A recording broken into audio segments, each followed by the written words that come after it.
Hello, ladies and gentlemen, and welcome to a very, very special edition of Anchor Watch. I am very, very pleased to bring to you someone who actually I don't think he needs any introduction by this point, from the great state of Kentucky, all the way via the U.S. Naval Academy, all the way via United States Marine Corps, combat pilot, someone who can talk firsthand about all the things you've been hearing about in the news.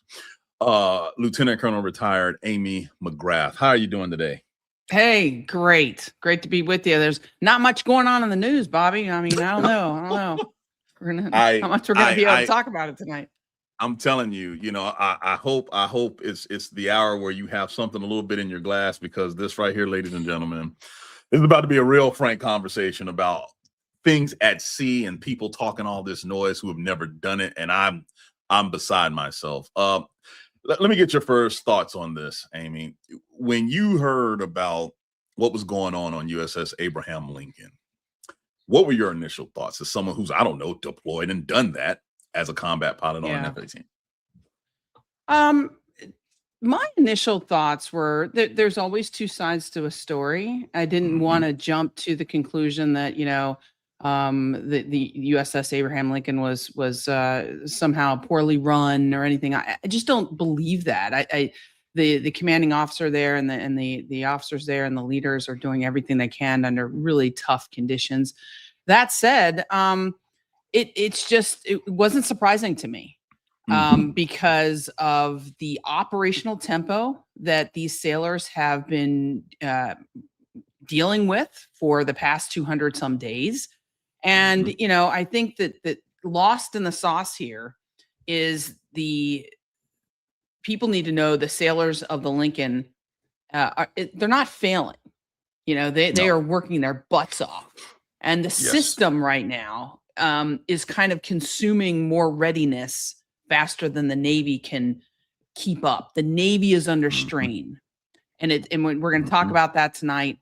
The reasons why, one of the main reasons why is because we started this war when we weren't really prepared for it. We were told it was going to be 6 weeks.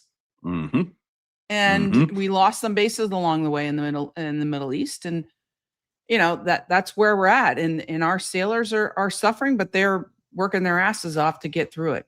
My initial thoughts were complete failure of leadership. And what I mean by that is the civilian at the political leadership, level.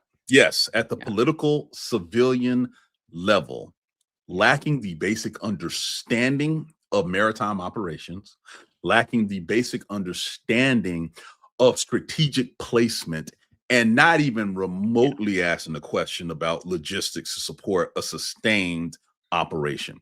Completely obvious off the bat. Because and human factors. And there was my next point, and the endurance of someone deployed and the differences between deployment. You may have seen, ladies and gentlemen, multiple people, especially on Fox News, try to call these sailors weak and whining. But let me be very crystal clear, as someone who got extended on deployment as XO on Anzio the last time that happened, 9 months in the Gulf.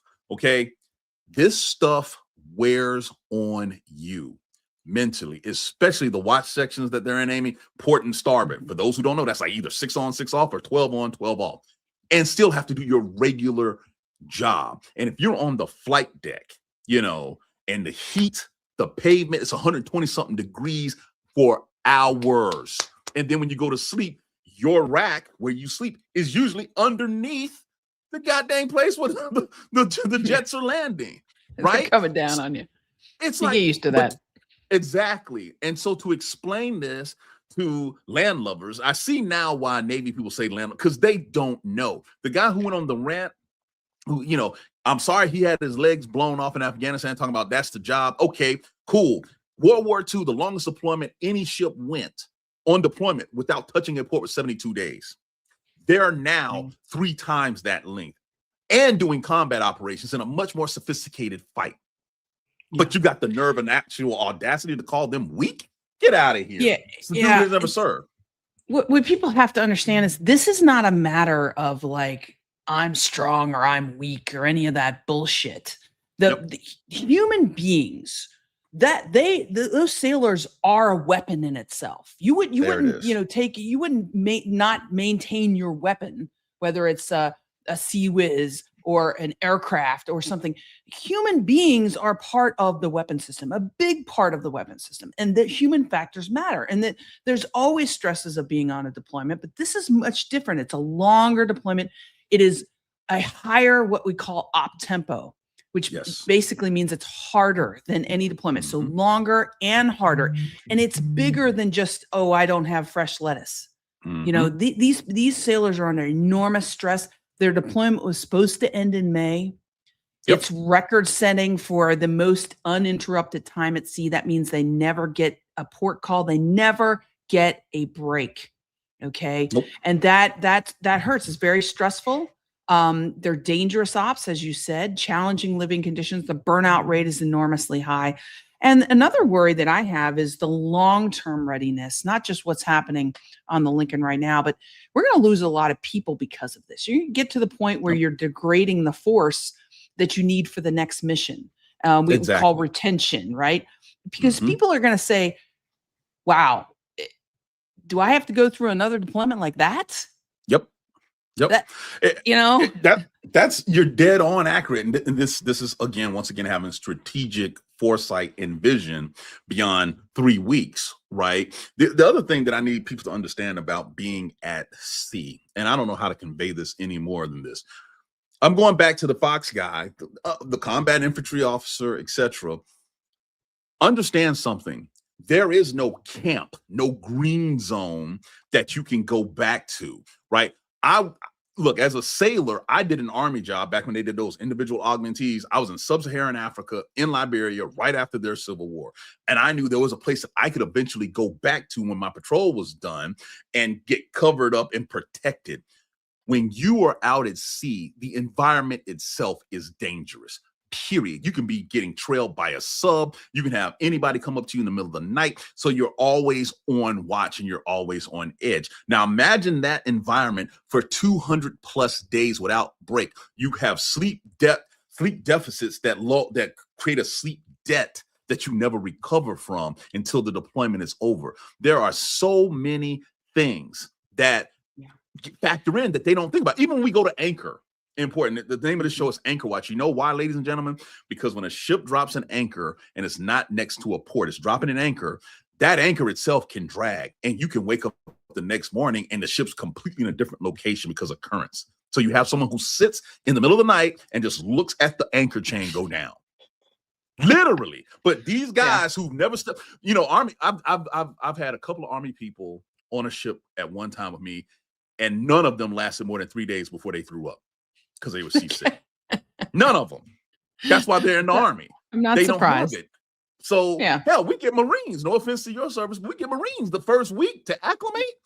They're over the side of the ship too, throwing up. Now, multiply that by 36 weeks, 37 weeks.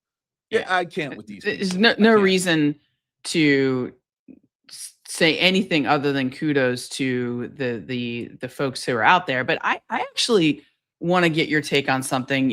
I think this whole issue is beyond the conditions. Soldiers and sailors and Marines enduring harsh conditions is frankly not new, right? No. I mean, you did it, I did it, maybe not to this extreme, but it's real. Other people have done it. But what's new here, or at least what stands out to me, Bobby, is that there's real palpable anger and a sense of betrayal by some of the sailors and their families back home about the mission itself. And I don't ever remember seeing this level of pushback from military family members, even during our wars in Afghanistan and Iraq, which were not exactly super uncontroversial. I think this is not a war that the American people want. The American people are not behind it. We have no allies or partners. There's been no vote up or down in Congress.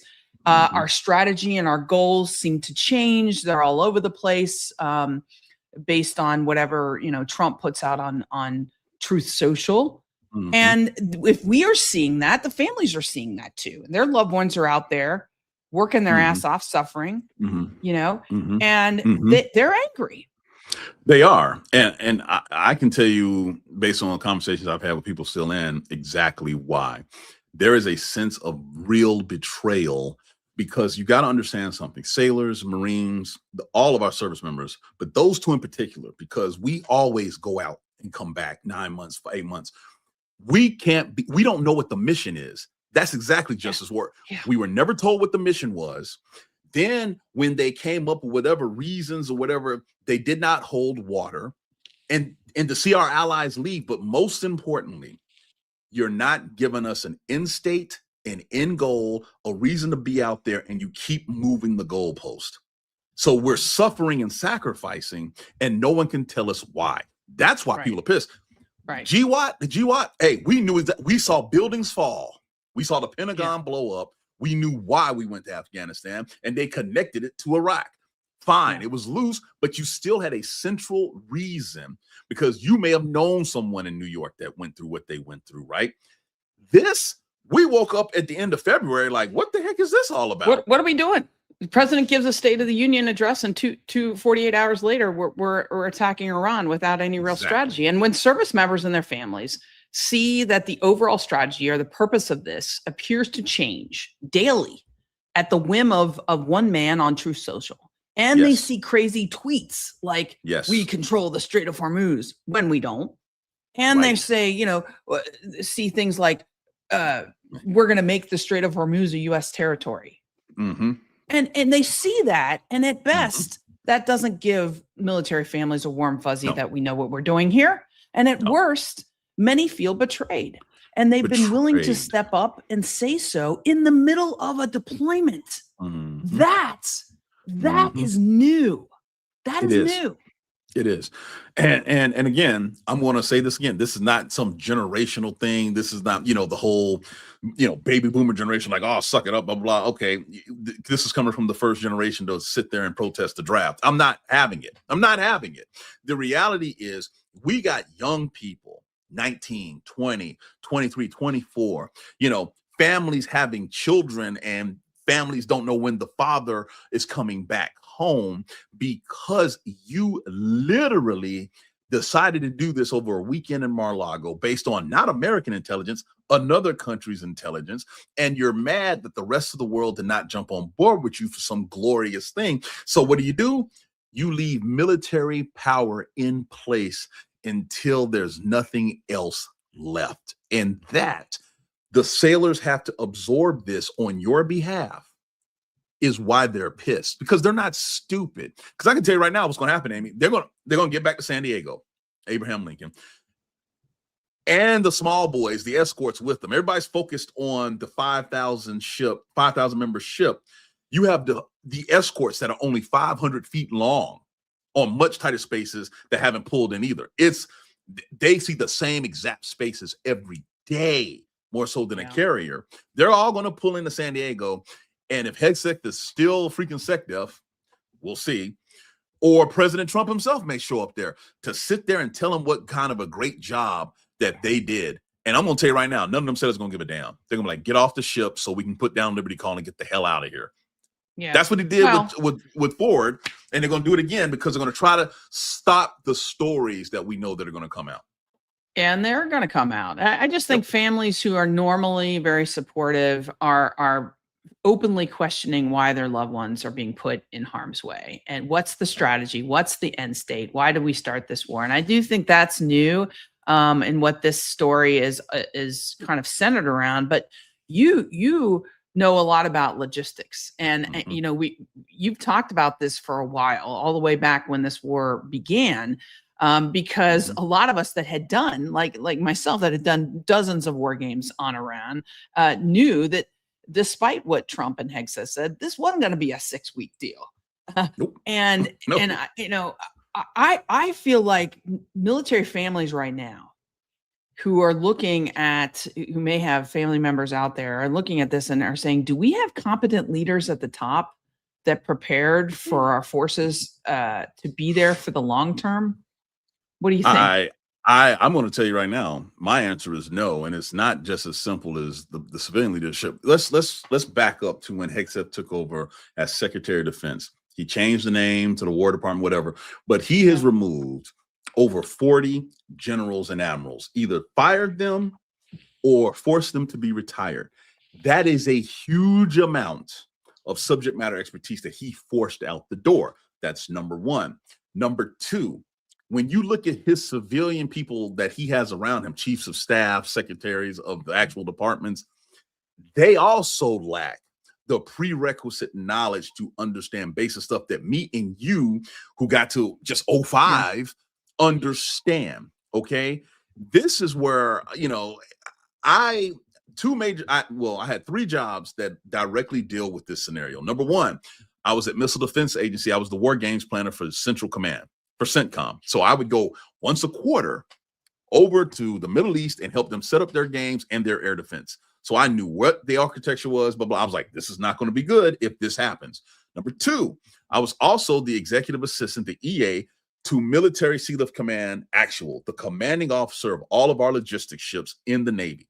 My job, starting at 5 a.m. to like midnight every day, was to track all of this stuff and make sure we understood how logistics worked to supply the United States Navy worldwide.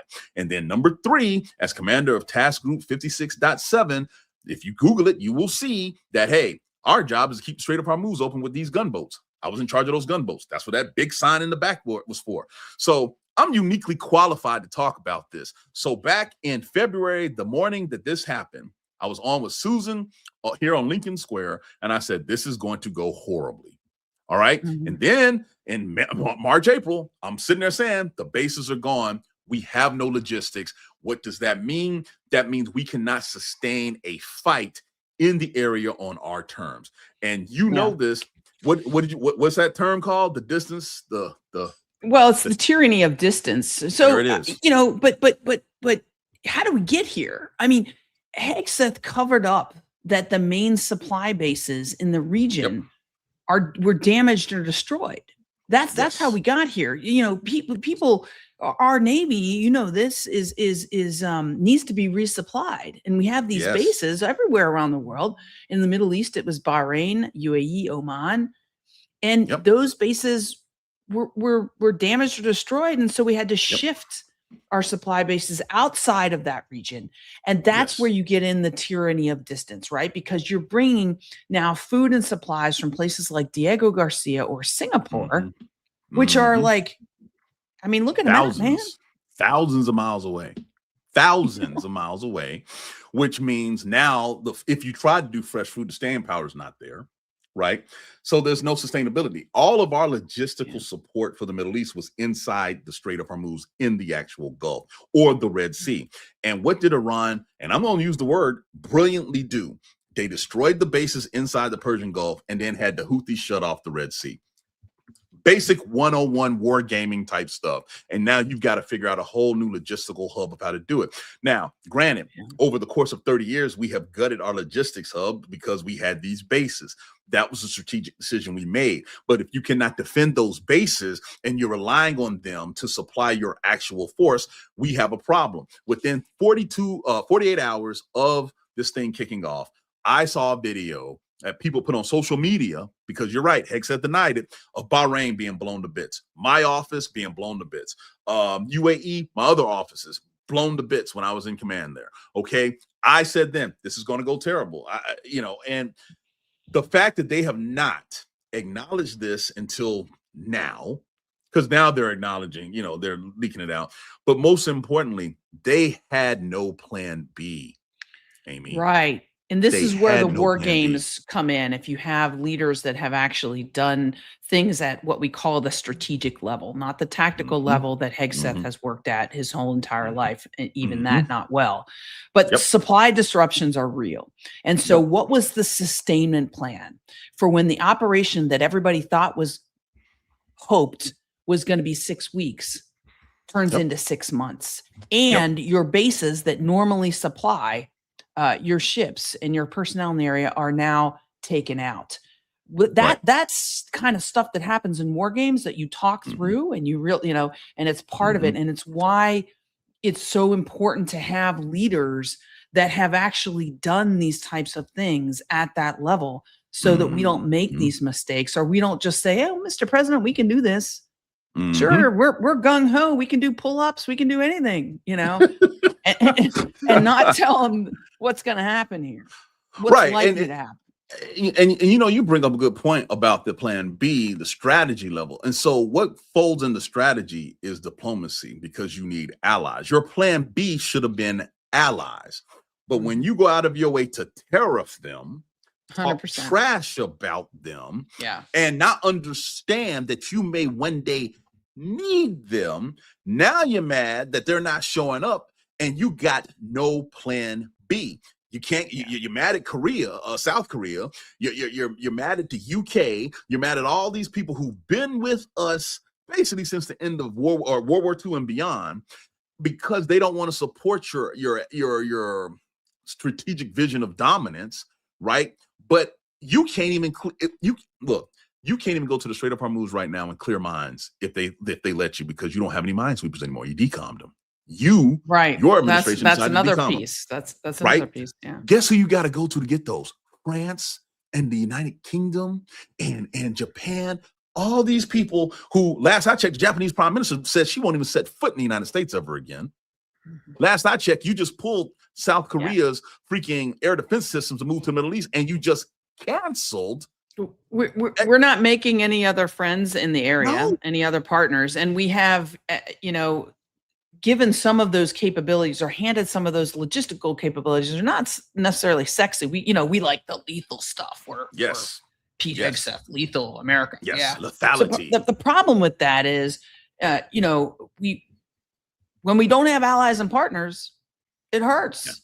It's and you talked about, the fact that we did, since the 1990s, correct me if I'm wrong, have sort of gutted kind of the logistics fleet. We used to have Navy crewed military sea lift command vessels, and now they're kind of civilianized, and it just we don't spend as much money on it, and I don't know. No, I think you're right. And yes, we had heavy lift capability that's been dramatically reduced. And the thing that people need to understand, there's a great guy on YouTube who talks about this because he's a merchant mariner by trade. It's like, what's up with shipping is what his channel is. You should definitely check it out. But when I was at MSC, the big strategic issue that we tried to figure out was, how do we maintain the requirements, the lift requirements, when we have an aging fleet that may not be up to the task of real conflict? So what you do is you try to partner with other nations, create a combined fleet. There's things you can do where Congress can, basically hijack and take civilian vessels to make that work. But now you got to train the merchant mariners. See, this is the minutia that Hegseth should be doing instead of doing crappy ass pull-ups. That's what he should be doing. He should be doing that instead of going to Iowa and campaigning for members of Congress. I mean, that's what he's doing right now. So why do you think he's doing that, Amy? Let's pivot there real quick. Why do you think he's doing this? Well, he's doing it because he has no ethics. He's a man who got into this position. He's completely unqualified, and he doesn't care that he works for the American people and not for the Republican Party. And that, can you imagine if Bob Gates or Jim Mattis or Lloyd Austin or Donald Rumsfeld even would go on the campaign trail in the middle of our wars and campaign for some dumbass, Republican congressman in Iowa? I mean, but that's Pete Hegseth. He doesn't care, and no one's ever going to hold him accountable. Well, and that's the thing. He talks this noise so much about the warrior ethos. I know if I have an act of war, I'm not even leaving the Pentagon. We got DoorDash. We have the capability. Hey, we got a cafeteria over multiple ones in the. I'm not leaving until we have some sort of resolution. When I know I got sailors that are setting records. Again, let me be very clear, ladies and gentlemen. World War II did not have this type of sustained being at sea op tempo that the Abraham Lincoln strike group is dealing with. But we got the nerve to call them soft. I cannot with this. And the fact that Hegseth and the acting Secretary of the Navy, Hung Cao, who's a whole nother issue.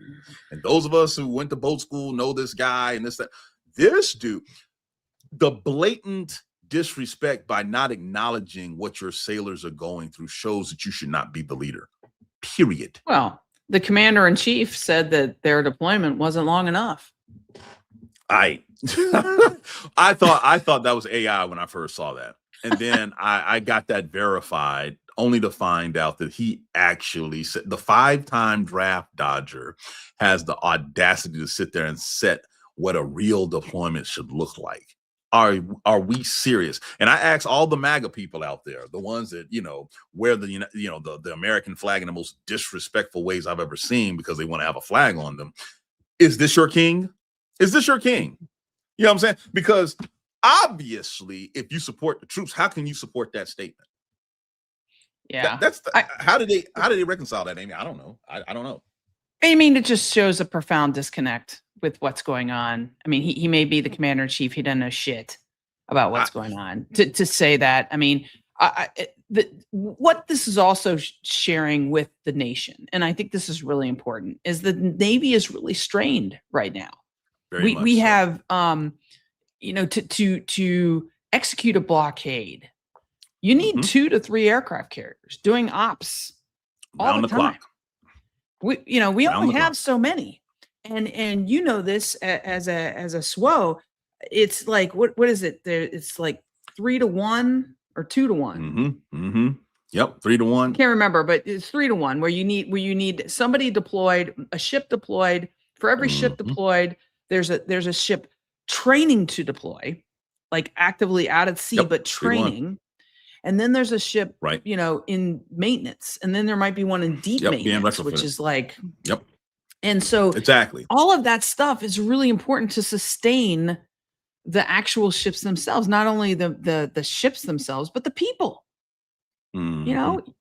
Right. So you can rotate fresh people in, give them a break. Yeah. It's this mixture. The other thing about it too, when you mentioned this, and that's a peacetime Navy. That's like normal literally ops what I was in about to say. peacetime.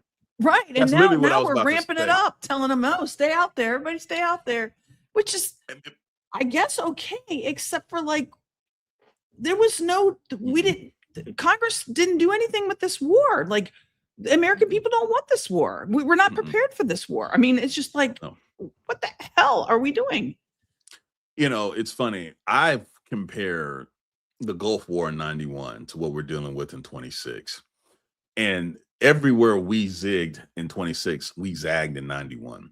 And I tell people who ask me here, around town, I'm like, this is the difference between having people that understand what combat is. George H.W. Bush being the youngest pilot shot down in World War II in the Pacific. Margaret Thatcher, who was a mechanic running around during World War II. Those people creating that coalition, the ramp up, the force adjustments, the making sure all the allies understood the plan, and then going in, kicking ass, taking names, and then knowing what the mission objectives was that Colin Powell said, got out. Yeah. That is your difference. You had World War II with Bush, and Vietnam with Powell and Schwarzkopf, who had learned these hard lessons. And, we have this saying, you want to have lessons learned, not lessons relearned. We're relearning these lessons that the previous generation understood. You better have an objective. You better have goddamn straight allies, and you better have a damn strategy to deal with it. And apparently, between the president of the United States, I'm throwing the vice president in there too, the freaking Secretary of Defense, and I'm also going to talk about the freaking, who was not qualified, freaking chairman of the Joint Chiefs, agreed to this, because all the reports we're getting now is General Kane's pushback was lackluster, which, listen, I couldn't be the 4-star sitting there saying, yes, let's do this. I saw Admiral Halsey resign from his position in Southcom. He's like, I'm going to just shoot people and blow them up. I saw General Donahue forced out because apparently he refused to do some things. Your real war fighters were forced out because they refused to do these things. And now we're left with the incompetent yes men. And this is why we're here. This is why a 19-year-old or whoever is trying to jump off the side of USS Abraham Lincoln because of the this is why Hegseth fired fired the generals, fired the JAGs from the beginning. And now we have a president that's talking about, bombing one of our partners because I guess he doesn't like them now. Oman, he's Oman. buddying up with Kim Jong-un in North Korea. I mean, this is crazy. We have seen President Trump extend olive branches to Vladimir Putin and Kim in North Korea. We've seen him go to Turkey and shake hands and talk about how great of a firm hold was there. We've seen him go out of his way to advocate for an imprisoned president in Brazil. We have seen him go out of his way to embrace corrupted, convicted, war criminal leadership around the world. And insult our allies and partners. I was about to say, insulted the prime minister of Japan when she got here. I could go down. I have a question. Is there any ally or partner he has not insulted? Saudi Arabia, maybe? Yeah, I can't think of I was about to say, who's paid him? Qatar, Saudi Arabia, Brazil. Well, Brazil is kind of iffy, but Argentina. So all the countries that he's gotten money from, the Board of Peace. That's who. The Board of Peace. All of those who have paid money into his fake UN, he has not said anything bad about.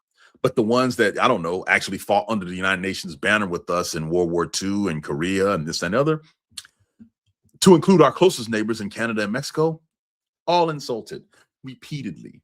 This is where we are, ladies and gentlemen. Shameful, and he's not even, now he's dabbling in the building of our new warships.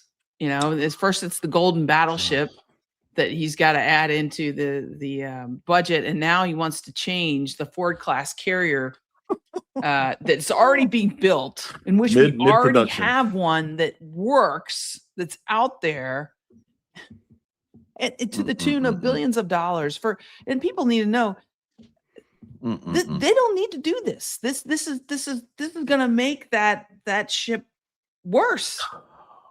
Like we're taking it back in time 30 years, not forward, less efficient. Amy, I've said on this podcast here in the last few weeks, we are still trying to fight 20th century battles in a 21st century. And Ukraine and Iran are showing us we are woefully behind. Trying to create a new battleship class. Why? Trying to re-engineer aircraft carriers in the middle of production. Right. When we've already spent decades figuring this out. The new launching system, it works. It's going to take time for it to be like super, super good, but it gives us a lot of capability that we didn't have, and capability that is important for the future. If you want to launch like smaller drones, the old steam catapults, that they'll rip those things up. They go so hard and so fast. I mean, so it gives us some of that ability. And then, he's talking about moving the superstructure on the that's the, the superstructure that sticks up on the flight deck. He wants it moved because he doesn't like the look. Well, folks, we don't do that shit. All right. It's there for a reason. It's more angular. It gives us more deck space, which it gives it's safer. It's better to land with that type of superstructure because it's not making the same amount of turbulence coming in as a pilot. And then it allows us to do things like hot refuel on deck, have more aircraft on deck, which means more sorties, which means more flipping lethality. Yes. Hegseth he should be standing up and saying no, but he's too much. No, man. They want to have rims on the side of the carrier and look flashy because that's what matters. Never mind that you know how it is. What was the warrant officer that runs the flight decks, that every inch of the flight deck is accounted for, and they will put those planes right. All that goes out the window. 80 years of kidding residual knowledge and expertise out the window. Never mind the engineering aspect of, moving tons on a thing that floats and writing arms and all that other kind of stuff we learned back in school. Forget that. It's about the aesthetic, not the effectiveness, because or the obviously, safety. Right. I was about to And say the money, billions. We just we argue about, oh, the ballroom's going to cost this, or oh, the refab of the Lincoln Memorial is going to cost X amount of millions. Dude, we're talking about billions for this aircraft carrier redesign. I mean, it's the dumbest shit on the planet. I never thought that the United States Navy's greatest foe would be the president of the United States. And I need to be very clear, because everything that he is doing right here, right now, will have devastating effects to the fleet for decades. For decades. And I'm not exaggerating when I say this. We're not building the right ships. And then everything we're building is costing so absorbently. The amount of money is so absorbent, right? And Raytheon just got a new $22 billion Tomahawk land attack missile contract. We don't know how many, and we don't know how fast they're coming, but they're cashing in. They did this right after Ukraine was like, just give us the license. We can build them fast and cheap. And they were like, oh no, because we got to make money off of this. Can't have it. Well, that's what's going to happen. It's going to be like, oh, we need to do this study and that study, and we'll shuffle this and move this over here. And meanwhile, they're going to get a shit ton of money. And at the end of Trump's, hopefully the Navy's going to go back to the shit that works. Mm-hmm. And we're going to have wasted all this time and money. Let me ask you a question, Amy. Where's Congress? Where are they? What are they doing? Is anybody saying anything? Anybody doing anything about this? I mean, I think the Republicans in Congress that have the power right now have proven over and over again that they have no spine, that there's absolutely nothing that they will stand up for. They're definitely not going to go against the president on any of this stuff. Democrats in Congress, they're focused on election. They're focused on affordability. This is, I think their hope is probably that, just like I said, that the Navy puts a bunch of studies after studies after studies, and hopefully this thing blows over with, I don't know, a waste of maybe $10 billion instead of $100 billion. I mean, that's what I think they're hoping for. They need to call for investigations. I mean, the USS Benfold, not to be lost in all this, was adrift with no power for 4 days in the South China Sea. Ladies and gentlemen, let me explain something to you. A destroyer is only 535 feet, something like that, depending on the flight. 500 feet in dark, no water being able to be produced, so they got to conserve. I don't know how they went to use the restroom, how they ate food because they couldn't prepare because they had no power. The ship was dark, and so USS Robert Smalls, the cruiser that was renamed after, I think it was Chancellorsville initially, had to go out and provided meals every day, protected, and then they had to tow it to Subic Bay. First of all, that's just embarrassing. Let's just go there. And I want to take this time to highlight that the chief of naval operations, when this whole administration started the second time, was Admiral Lisa Franchetti. Some of us who know her personally, she was awesome. I did not hear of ships going dark. I did not see extended deployments with no end in sight. Matter of fact, when destroyers were going through the Red Sea and the Houthi shot at them, they knocked down all the missiles when she was CNO. You now have a CNO, a guy who went out of his way, look at the New York Times article, to reach out to Hegseth, prepare him for his confirmation hearings. He was not on the short list of people that should be the CNO. And all of a sudden, he magically gets moved to the front of the line, and he's now the CNO. Once again, we remove someone capable because she was a woman, and moved up a yes man. And look at my fleet. Look at the fleet, Amy. Yeah. This is direct cause and correlation. Yeah, it's an enormous strain right now. And there's so many things that in previous administrations would have gotten a Secretary of Defense to resign or be fired. So many scandals that Congress would have actually taken seriously. I mean, just the destruction of our bases. that would be, I mean, do you remember the hearings that were done on Benghazi? Like, how Benghazi, many yep. hearings did we do on Benghazi, where we lost, I think, 3 Americans, Great. you know, during a civil war in Libya, when we had no military there whatsoever.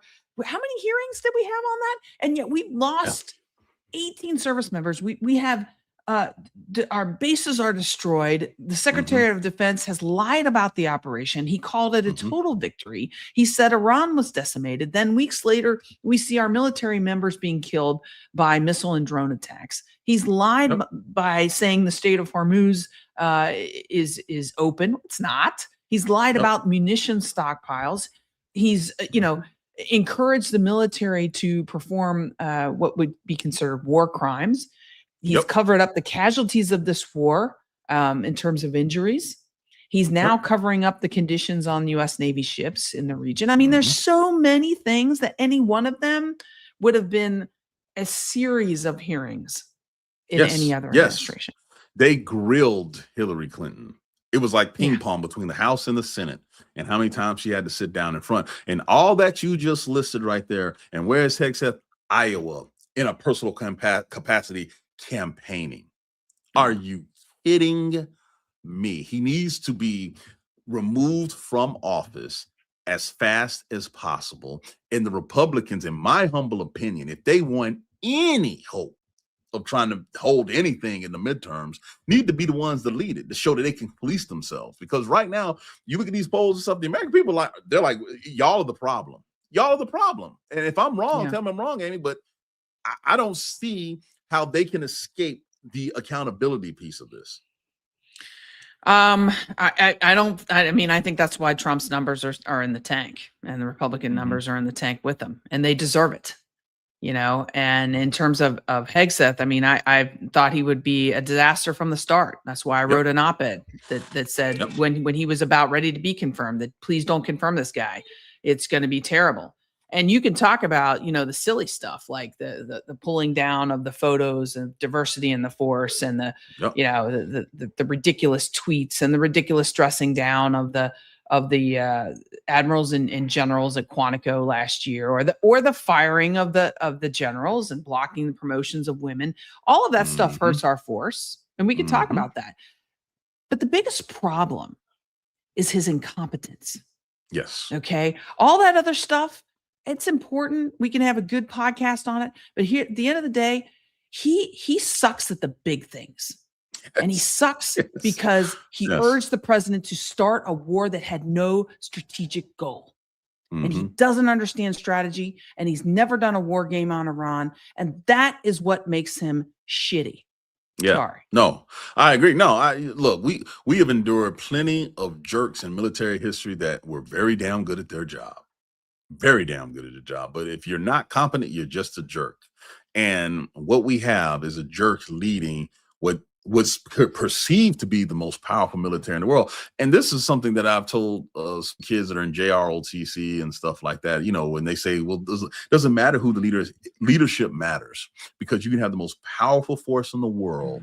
And because you have bad leadership, look like a fourth, fifth rate organization damn near overnight. And that's what we're dealing with. Because I can tell you right now, this exact same force that we're dealing with right now, even in the state that it's in right now, if you have a competent Secretary of Defense and a competent Commander-in-Chief, everything you're going to be okay immediately. Exactly. But people don't want to say that. They don't want to hold anybody accountable. And ladies and gentlemen, we are witnessing, in my humble opinion, if something does not dramatically change, the end of the American century, the end of the American empire, whatever you want to label it. It's over if we do not fix this now, within the next. We got to fix it. We got to fix it for our military. I say when people ask me, well, what was the military being treated bad by the Secretary of Defense? Well, you know, the military doesn't need to be coddled or even treated well or praised by a Secretary of Defense. All of this false stuff, we just don't need it. But the military deserves somebody competent at the top, you know, who's focused on things that only a Secretary of Defense can do, like making sure that we have partners and allies with us, like making sure our nation doesn't make a massive, I don't know, strategic blunder, you know. and somebody with real integrity. Those are the big things. And without that, it's just really hard. No, I agree. And big picture, ladies and gentlemen, we still have good people that go to sign up and join the military that want to 100%. do the right things. And that has always been, in my humble opinion, the secret sauce of this. We just got to make sure that the people that have been selected to lead them have exactly what you just said, Amy, integrity. You may make a mistake, but hold yourself accountable. Hold people accountable. We live in an organization now where flybys over civilians at dangerous heights happen, or dropping a helicopter next to Kid Rock's house because it's cool, and the morale will go up with these breaking of laws that are there for safety, by the way. Ladies and gentlemen, that's where we are. I'm sorry, I'm going to wrap this up here. Let me ask you this, Amy. When we look at this situation here a month from now, do you see any way that we go back to basically February 27th before all this started? No. Iran has us by the Yep. Iran has the strategic advantage. Okay. Yep. And they know that the president is in a pickle. And there's, I think, three things that can happen here. One is an escalation of, greater proportion, which includes bombing of civilian power plants, desalination on both sides, which would be just disastrous, not only from the human perspective, but also for the economic world economy. So that's one end. The other end is that there is a quote peace deal, which basically gives Iran everything it wants. Yep. And somewhere in the middle, which is where we're at right now, is this constant back and forth of threat tweets on Friday night, coming back, tinkering with the markets and all of this bullshit. And meanwhile, the Strait of Hormuz is closed, gas prices are high, and our Navy and our military is still in limbo in a war that we don't have a strategy for. Yeah, no, I tell you, I pray every night for our shipmates, man, because this is hard. I mean, we did hard things in our generation, but this is next level because there's no goal and no end in sight. And they just got to hold on. They just got to hold on. Amy, I cannot thank you enough for joining. Boy, this time flew by very quickly. But just tell people what you've been up to, what you're continuing to do, because I think they need to know, because we need to have your voice magnified. Well, I have a really cool podcast of my own called Truth in the Barrel, where we talk politics and national security. I have different people Bobby, you've been on the show as a co-host with me, where we kind of go back and forth every week about the news of the day and what's going on. And we kind of break it down. And some of my co-hosts are fellow military officers like you, or other female aviators like me. And some of them are doctors or people who have different skill sets. So it's kind of a fun thing that we've been doing. And I work behind the scenes in politics, and I help pro-democracy candidates win. I've got several PACs that help them win, because I think it's so really important for our country. Yep. You are failing retirement horribly, but you're remembering your oath, and I can't thank you enough for that. There it is, Truth in the Barrel. The Truth in the Barrel. The last one we did was with General Randy Manner, who was in charge of the National Guard when it wasn't his last assignments in the military. And so that was a great, if you haven't checked out that show, check it out, Truth in the Barrel with General Manner, because he did not leave. I was, me, I tell it like it is, but man, he's a general, and he was really telling it like it is. So check it out. Yeah, it's starting to happen amongst the flags and the stars. Yeah, man. Like, I know. I'm like, I thought I was outspoken. I was like, I'm just gonna sit back and listen to this guy. Yeah. No, Amy, thank you so very much. People, please follow her. She is awesome. And we got to have you back. We got to have you back more often. Thank you for coming tonight. You bet. All right. Great to be with you. Thanks, everyone.